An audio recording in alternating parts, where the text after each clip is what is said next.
On retrouve nos invités pour la suite de Regard Croisé. Lui, Kamako, rédacteur en chef de Togo Breaking News, Corneille Norbert Kwasi, homme politique, et Germain Poli, directeur de publication de Togo Réveil. Au moins 8 soldats togolais ont été tués et 13 blessés dans la nuit de mardi à mercredi au cours d'une attaque terroriste dans le nord du Togo. Une première dans le pays jusque-là épargné par les violences, a annoncé le gouvernement togolais. Corneille Kwasi, vous avez appris la nouvelle, le Togo est attaqué. Oui, le Togo. C'est pas la première fois, mais c'est la première fois que le Togo a ce bilan aussi lourd. Le Togo a été attaqué. Tout à l'heure, nous parlions du Mali. Mais nous avons traité le problème du Mali comme si c'était une affaire banale. Tant que le Mali n'est pas sécurisé, il ne peut pas avoir de sécurité dans les autres pays. Parce que, vous voyez, le problème du terrorisme a commencé en Algérie, en Libye, et puis ça est arrivé au Mali, au Niger, au Burkina et aujourd'hui au Togo. Parce que les problèmes ont été mal traités. Les politiciens traitent mal les problèmes. Quand ils traitent je dis toujours la France. Je ne suis pas contre la France. Mais je suis contre les mauvaises habitudes, les manières de faire de la France, qui font que nous doutions de la France. Parce que quand nous étions enfants, la France était quand même le label. La France était ce pays-là que tout Africain voulait visiter. Parce qu'on ne connaissait pas encore, l'esprit n'était pas encore bien ouvert. Mais aujourd'hui que nous avons l'esprit ouvert, nous voyons que la France est derrière toutes ces choses. Je l'ai dit, je mets quiconque au défi. Tous ces drones, tous ces moyens militaires que la France a. Mais quand la France dit que l'Afrique, elle vient sauver l'Afrique. On reste au Mali pendant 8 ans, sans sauver le Mali. Mais quand les autres pays seront pris... Au même moment, on sait de quel type de guerre on a. Moi, je ne parle pas de type de guerre. Avec les moyens techniques... Est-ce qu'il faut compter sur la France indéfiniment? Est-ce que ça, okay, ce n'est pas seulement pour le Mali, mais pour tous les pays? Je dis, si la France quitte totalement l'Afrique de l'Ouest, toutes ces bases de bandits militaires qui sont dans les pays, qu'ils quittent, qu'ils partent en France et qui nous laissent avec ces djihadistes. Nous allons voir. Qu'est-ce qu'ils ont dit en Irak? Que c'était Saddam Hussein qui était le problème. Ils ont dit que c'était Muammar Kadhafi qui était le problème. Mais entre le temps que Kadhafi a fait, de la manière dont les Libyens vivaient, de la manière dont les Irakiens vivaient en Irak, et aujourd'hui, où les humanistes, les Français humanistes, les Occidentaux humanistes qui disent qu'ils viennent sauver ces pays-là, le moment que les gens vivent maintenant, c'est plus terrible. Il n'y a même plus de vie en Irak, il n'y a même plus de vie en Libye. Mais ils commencent à détruire les pays depuis le Moyen-Orient jusqu'en Afrique. Parce que nous avons tout ici. Ils viendront pour nous détruire. Et l'attaque, on va revenir sur l'attaque. Et c'est ça qui commence par détruire, vous voulez dire, le Togo, ce qui est sur le Togo, va les contrer. On va voir les moyens. Ils font peur à nos gouvernants. Parce que les contrats éoliens qu'ils ont signés avec nos dirigeants avant, les jeunes présidents ne peuvent plus les accepter. Et comme ils ne veulent plus les accepter, ils vont passer par la violence. Parce qu'ils savent que nous n'avons pas les moyens pour les contrecarrer. Et comme la Grande France ne veut pas sortir pour qu'on puisse l'avoir, elle va toujours utiliser des gens localement. Cette attaque, quand vous voyez depuis le nord du Togo jusqu'à où on a attaqué, il y a plusieurs... Je te dis qu'il y a plusieurs barrages. C'est la France qui a fomenté cela. Laisse-moi, Michel. Il y a plusieurs barrages. Il y a plusieurs barrages. Mais à quel moment on vient t'attaquer, mais les gens savent qu'il y a 60 motos. À quel moment tu as le temps de compter? Au moment où les balles sont en train de crépiter, c'est à quel moment tu as le temps de compter le temps de moto? Mais quand les gens quittent d'un point A à un point B pour venir attaquer le point B, tout le long, 60 motos, les gens sont armés. Sur ce tronçon, il n'y a pas de village. Pour que les gens sachent que c'est pourquoi on met 3 h du matin. Parce que là, on dit que les gens dorment, on ne les a pas vus. Mais à quel moment les gens ont vu les 60 motos? Il ne faudrait pas que les gens prennent les Africains pour des idiots. Non, ce que je veux comprendre, cela veut dire que derrière ces terroristes, ceux-là qui ont attaqué le nord du Togo, il y a des gens qui avaient pour rôle de leur fournir tous les moyens possibles pour que la tâche soit facile. Tout à fait. Et sans doute, pour vous, c'est la France. Oui. Germain Pouli, oui, je sais que vous êtes journaliste togolais, vous avez été informé de ce qui est arrivé au nord du Togo où 8 Togolais ont été tués, 13 blessés. Qu'est-ce qui s'est passé concrètement? Ce qui s'est passé, on va attendre la réaction officielle donc du gouvernement qui va approfondir les investigations. Mais les premières informations qu'on a, c'est ce poste donc, qui a été attaqué, qui a fait 8 morts, qui a fait 13 blessés. Il y a un type qui est parti, en fumée, un blindé aussi. Et puis il y a une arme lourde aussi qui a été emportée. Mais il y a plus de 2 ans, quand même, que le Togo était sur la liste orange des pays à risque. Ouais. Vous savez, avant le terrorisme, quand on entendait parler, c'était en Algérie, avec le Front islamique du Sahel, tout cela. Après, il y a eu Kadhafi qui a été renversé. Et puis, ça s'est déplacé un peu au Mali, ça a occupé la plupart des pays du Sahel. Mais il y avait aussi une autre poche, c'est Boko Haram au Nigeria. Là, je pense que quand on voit l'histoire du djihadisme, il ne faut pas systématiquement lier ça à la France. Parce que Boko Haram n'a rien à voir avec la France. Le Boko Haram a quelque chose à voir avec la France. Non. Poussez bien vos analyses. Si on veut, maintenant, peut-être si on parle des Occidentaux en général, peut-être. Là, on peut dire que ce sont les Occidentaux qui créent ça. Mais quand vous voyez le partage, mais en même temps, la zone où Boko Haram... Oui, mais j'arrive. La zone où Boko Haram cette zone-là appartient à la France. Je le disais tout à l'heure, mais ces djihadistes, c'est pas les... Boko Haram était au Cameroun. Ces djihadistes, la plupart, c'est des Noirs.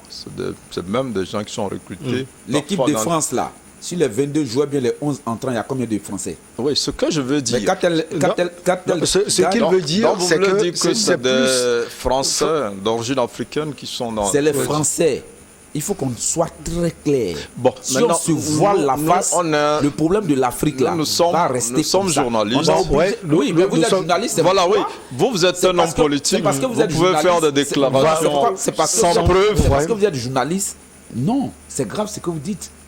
Vous savez que c'est la France. Vous faites exprès. Je peux soupçonner la chose. Non, je peux soupçonner. Et le courage de dire que je soupçonne la France. On ne s'entend pas. Mieux. Oui. On va le laisser continuer. De parler de ce soupçon. Ouais. De parler des faits. Ce qu'on peut vérifier, qui se produit, c'est ça notre rôle. C'est pas imaginer. Ce que j'imagine n'est pas intéressant. Ce que je pense, c'est pas ça qui intéresse les gens. C'est le fait qui se sont produits, que je les relève fidèlement. Pourquoi sur les faits, vous avez dit tout à l'heure, il faut attendre la version. Je n'ai pas dit encore que ce n'est pas la France ou ce n'est pas les Occidentaux, mais je n'ai pas de preuves. Ce qui est constant, c'est que ce sont des Africains, parfois des ressortissants des pays attaqués, qui forment ces groupes-là. Donc, c'est ça, je le disais, le fait de dire tout le temps, c'est le blanc qui fait ça. Le blanc peut avoir ça, mais derrière, il y a les Africains. Tu dis que c'est le blanc qui t'a poignardé. Quand nous avons des accords de coopération. Il faut voir déjà. Non, j'arrive. Vous avez parlé. Je vous ai écouté. Quand ton frère te poignarde, il faut voir ton frère. Pourquoi il t'a poignardé? Et je pense que c'est ce que le pays aujourd'hui essaie de faire. Pourquoi il y a le djihadisme dans le pays? Donc on cherche les causes. Pourquoi des gens qu'on connaît dans les milieux demain viennent armés et s'attaquent à ces milieux-là? Donc, après, on pourra dire que c'est la France qui a nettoyé la cervelle, oui. Mais ça, c'est le plus facile de ne pas chercher à régler le problème, c'est de l'attribuer à une force étrangère, à quelque chose qui ne dépend pas de nous. Non, ça c'est vrai. Mais je pense aussi qu'il faut chercher les causes, et c'est ce que nos autorités font. Et l'une des causes aujourd'hui, c'est la pauvreté. Ouais. L'une des causes aujourd'hui, c'est des frustrations, ce sont les injustices. L'une des causes aujourd'hui, ce sont des communautés qui ne sont pas intégrées, qui ne se retrouvent pas dans nos sociétés, qu'on marginalise et tout ça. Et là, quelqu'un peut encore parler de la France, voilà, parce que c'est la France qui colonise ces pays. Ouais. Certains disent Allah Akbar, mais ils ne sont même pas musulmans. Ils viennent, ils tirent, ils donnent le nom d'Allah, mais ils ne connaissent même pas un seul verset coranique. Donc c'est des bandits aussi. Donc l'une des causes aussi, c'est des trafiquants, c'est des gens qui ont besoin de certaines zones où ils font des trafics de toutes sortes et ils se font beaucoup d'argent. Donc, si on se met seulement dans la logique à voir la France derrière tout, je crois que la France, je ne la dédouane pas, elle peut avoir quelque chose à faire dans une partie de ce qui se passe. Mais après, il y a des problèmes réels qu'il faut voir en face et trouver des solutions. Donc, je le disais, le Togo faisait partie des zones à risque. On n'était pas dans le rouge, on était dans l'orange. Après, c'est dans ce sillage que la Côte d'Ivoire a été frappée brusquement. On ne s'attendait pas à ce que le Grand Bassam soit attaqué. Ça a été le cas. Le Bénin, le Togo et le Ghana, qui étaient vraiment des havres de tranquillité, il n'y avait rien. Le Ghana a repoussé plusieurs attaques.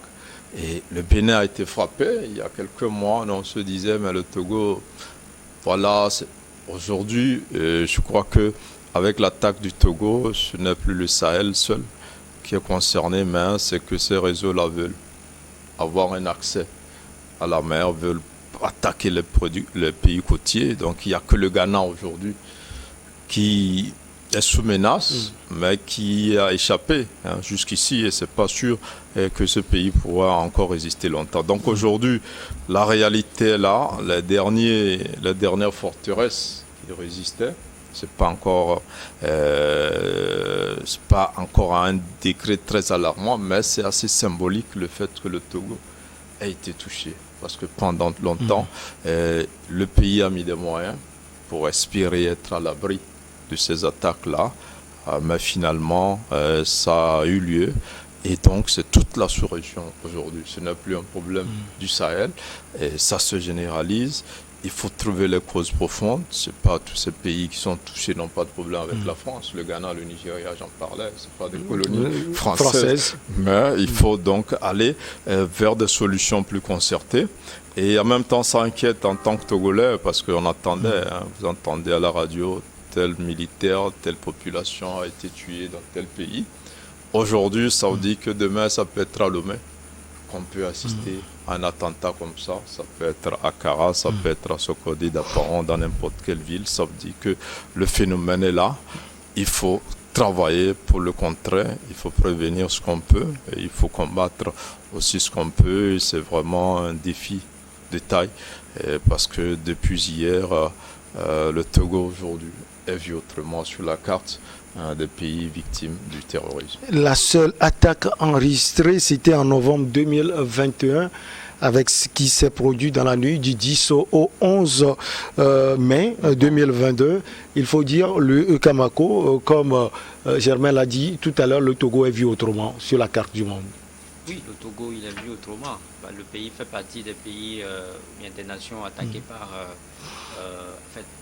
des nations qui sont victimes du djihadisme. Bon, le djihadisme, je ne le dis pas pour le moment, parce que jusque-là, l'attaque n'a pas été revendiquée, on ne sait pas ceux qui sont derrière. Donc, mais ce que moi je dis, c'est que la surprise, c'est que les gens soient surpris de cette attaque. Parce que moi personnellement, je l'ai vu venir. Tu as parlé tout à l'heure de l'attaque de novembre 2021. Novembre de 2021, qui a été professionnellement repoussé par les forces de défense et de sécurité qui sont au poste là-bas.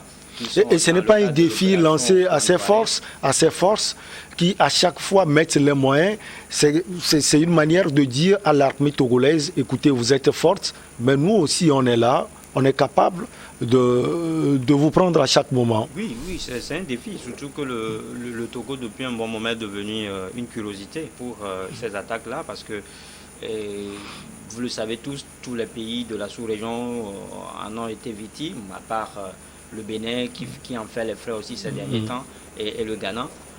Le Togo reste le seul pays de la sous-région qui a été jusque-là, qui sort jusque-là indemne de la situation. Donc à un moment donné, pour ces attaques, pour ces terroristes-là, il va falloir justement mettre le pays à l'épreuve. Et donc je le disais parce qu'on l'a vu venir, parce que tout récemment, il y a un rapport de la fondation allemande, Konrad Adenauer, qui disait que le Togo et le Ghana sont devenus des lieux où les djihadistes recrutent des jeunes combattants acquis à leur cause. Et ça a été précisé que ces jeunes-là sont financés grâce à l'exploitation des mines d'or mal contrôlées par les dirigeants dans la région. Ça veut dire que, en réalité, ça rejoint en fait en réalité ce que disait Germain tout à l'heure. Quelle est la cause, quelle est l'origine de ces différentes attaques-là? Donc déjà, on va falloir peut-être commencer par dire telle cause-là. Quand il y a une mauvaise gestion, une mauvaise gouvernance, ça ouvre la porte justement aux djihadistes ou bien aux terroristes. Quelqu'un l'a dit tout à l'heure que où était toute cette population-là, où étaient tous ces habitants-là, quand tout un convoi de 60 motos dédrainés, quand tout un convoi de 30 motos munis. On va essayer de répondre à la question là tout à l'heure. Ça a été comme du beurre, l'attaque là au nord du Togo. On marque la petite pause. On vous retrouve, chers invités, pour la suite.